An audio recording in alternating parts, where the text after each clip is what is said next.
Hello friends, I am Dr. Rajat Jangid from Jaipur. I am a shoulder and knee surgeon.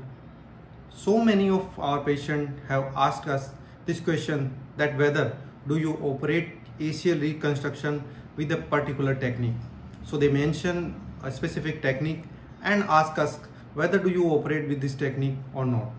So my answer to this question is that no single technique is best for all the patient, because all the patients are different in their age, in their demand, even their tear is different. So there is no single technique which suits to all the patient. We at our center operate with the several different techniques for ACL reconstruction.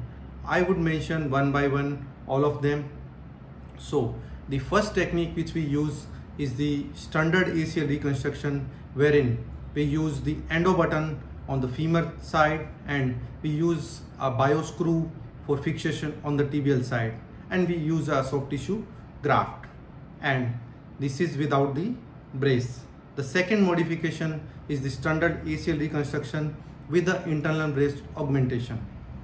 The third is the all inside technique, which we more often use for the ACL reconstruction in a patient who is less than 16 years of age and his or her epiphysis is still open. And more often in all inside the reconstruction patient, we use the internal brace, because we consider that the all inside reconstruction without an internal brace is the weakest construct. So to augment that construct, we always need a internal brace. The fourth modification is the double bundle ACL reconstruction. So the patient who is having a large height or his build is quite large, then in those patients we may require a double bundle ACL reconstruction, because in these patients we are having a large footprint which more often requires a double bundle ACL reconstruction. And few of our patients are having a partial tear of ACL. In those patients, if only a part of a bundle is damaged, like an AM or PL bundle, so in those patients we do a selective bundle ACL reconstruction. It can be a selective AM bundle reconstruction, it can be a selective PL bundle reconstruction. The sixth modification is the ACL augmentation, or what we call as a remnant preservation surgery. So remnant preservation is if only a part of ACL is damaged, that means that both the bundles are damaged but the substance is still present. So in that case we augment it with the graft and preserve whatever is already there. The seventh modification is the ACL repair with an internal brace. So what is that? In case you are having a fresh ACL injury and you are having just an injury to the proximal femur side insertion, in that case it is possible to repair your ACL, and we always augment this repair with an internal brace.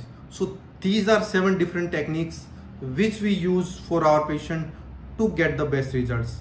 There are so many factors which determine that which technique will be used in your case. So for the patient factor, it is the age of the patient, it is the build of the patient, it is also the demand, the athletic demand on that patient, and there are so many factors which are dependent on the ACL tear as well. If you are having a selective bundle tear, like a tear only in a single bundle, then you require a specific selective bundle ACL reconstruction. So these are different factors which we need to consider before going or selecting a particular type of technique. So in summary, I can conclude that it is not a single technique which fits to all the patient. It has to be an appropriate and informed decision taken in consideration with the patient and a doctor. So both of them sit together, decide which is best for you or in your case. It is not possible to discuss all the technique in detail in this single video. So I will be making a separate video for all these techniques. If you have any query related to ACL surgery, you can type in the comment box. Please subscribe to our channel to stay updated. Thank you.